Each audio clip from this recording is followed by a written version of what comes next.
নমস্কাৰ, হেল্পফুল অসমৰ অন্য এটা ভিডিঅ'লৈ আপোনালোক সকলোকে স্বাগতম। পুনৰ এটা ভাল খবৰ।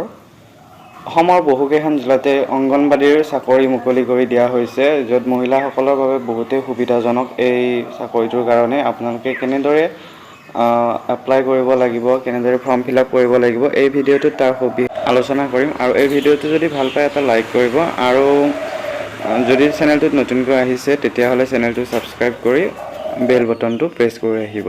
এতিয়া বলক আমি আজিৰ ভিডিঅ'টো আৰম্ভ কৰোঁ। অংগনবাড়ী সহায়িকা পোষ্টকেইটাৰ কাৰণে এনেকুৱা এখন ফৰ্ম আপোনালোকে আনিব লাগিব, আৰু ফৰ্মখনত কি কি ফিল আপ কৰিব লাগিব তাৰ এই সবিশেষ আমি জনাই আছোঁ এই ভিডিঅ'টোত। প্ৰথমতে আপোনালোকৰ নাম ওপৰত দিব লাগিব, তাৰপিছত পিতৃৰ নাম দিব লাগিব। যিহেতু এই পোষ্টকেইটা বিবাহিত মহিলাৰ কাৰণে, গতিকে স্বামীৰ নাম দিব লাগিব। আৰু যিসকল মহিলা বিধৱা তেওঁলোকে তাৰ প্ৰমাণ পত্ৰ দিব লাগিব, কিন্তু স্বামীৰ নাম আৰু ঠিকনা তাত দিবই লাগিব। ঠিকনাটো আপোনালোকে দিব পাৰে গাঁও, তাৰপিছত যদি গাঁও হয় তেতিয়াহ'লে গাঁও দিব, আৰু নগৰ হ'লে নগৰ দিব। তাৰপিছত পিন নম্বৰটো দিব, আৰু যিটো ডাকঘৰ সেইটো দিব। তাৰপিছত আপোনালোকে দিব লাগিব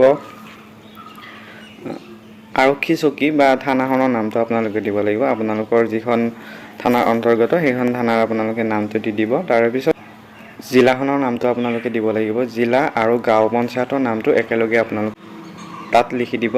তাৰপিছতে আপোনালোকে দিব লাগিব গাঁওখনৰ নাম আৰু ৱাৰ্ড নম্বৰটো। তাৰপিছতে আপোনালোকে দিব লাগিব আবেদন কৰা অংগনবাড়ী কেন্দ্ৰৰ নাম, যিটো আপোনালোকৰ অংগনবাড়ীত আপোনালোকে এপ্লাই কৰিব, আপোনালোকৰ ওচৰত সেইটোৰ নাম আপোনালোকে দি দিব। তাৰপিছত দিব লাগিব আবেদন কৰা পদৰ নাম। আবেদন কৰা পদটো যিহেতু আপোনালোকে সহায়িকা পদৰ কাৰণে আবেদন কৰিব, গতিকে সহায়িকা পদ বুলি লিখি দিব তাত। যিটো অংগনবাড়ীৰ কাৰণে আপোনালোকে এপ্লাই কৰিব, সেই অংগনবাড়ীটো আপোনালোকে য'ত বাস কৰে তাৰ স্থানীয় হয় নে নহয় তাত সুধিছে আপোনালোকে, তাত অন্তৰ্ভুক্ত নে, আপোনালোকে হয় বুলি দিব। আৰু আপোনালোকৰ যিটো গাঁও পঞ্চায়ত নহ'লে পৌৰসভা, তাৰ সভাপতিৰ চহী আৰু এখন প্ৰমাণপত্ৰ লাগিব গাঁওবুঢ়াৰ, আৰু সেইখন আপোনালোকে তাত লগতে গাঁঠি দিব। তাৰপিছতে আপোনালোকে দিব লাগিব উন্নয়ন খণ্ডৰ নাম। আপোনালোকৰ যিটো উন্নয়ন খণ্ড তাৰ নামটো আপোনালোকে ইয়াতে ধুনীয়াকৈ লিখি দিব। তাৰপিছত সুধিছে আপুনি ভাৰতীয় নাগৰিক হয়নে, যদি হয় কি প্ৰকাৰে, তেতিয়াহ'লে আপোনালোকে তাত লিখিব লাগিব হয়, আৰু এইটো জন্মসূত্ৰে হয় বুলি আপোনালোকে দিব লাগিব। শিক্ষাগত অৰ্হতা তাৰপিছতে আহিব। যদি আপোনালোকে মেট্ৰিক পাছ কৰিছে তেতিয়াহ'লে মেট্ৰিক পাছ দিব, আৰু হাই ছেকেণ্ডেৰী পাছ কৰিলে হাই ছেকেণ্ডেৰী পাছ দিব। আৰু তাৰ লগতে আপোনালোকৰ চাৰ্টিফিকেট আৰু মাৰ্কশ্বিটৰ নিজৰ চহী কৰি তাত গাঁঠি দিব লাগিব। তাৰপিছতে আহিব সম্প্ৰদায় মানে কাষ্ট। আপোনালোকৰ ST SC OBC বা জেনেৰেল যি হয় আপোনালোকে লিখি দিব।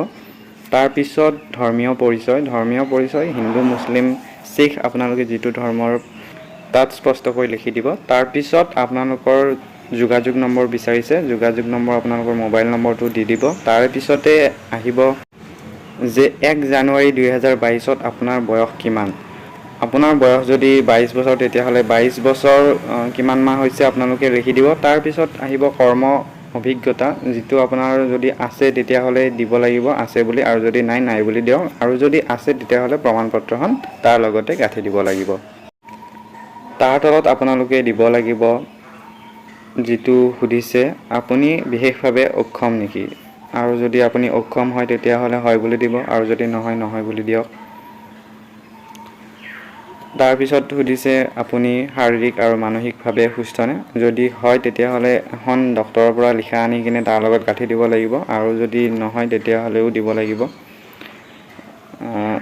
তাৰপিছতে আপোনালোকৰ ঘৰৰ নামটো দিব, আৰু তলত আপোনালোকে দিব লাগিব মই এগৰাকী, য'ত আপোনালোকৰ গাঁও পঞ্চায়ত হয় গাঁও পঞ্চায়তৰ নামটো লিখি ৱাৰ্ড নম্বৰটো লিখি দিব। তাৰপিছত যিটো পদৰ কাৰণে এপ্লাই কৰিব সেইটো পদৰ নাম লিখি দিব। তলত আপোনাৰ স্বাক্ষৰ কৰি এখন জমা দিব পাৰিব।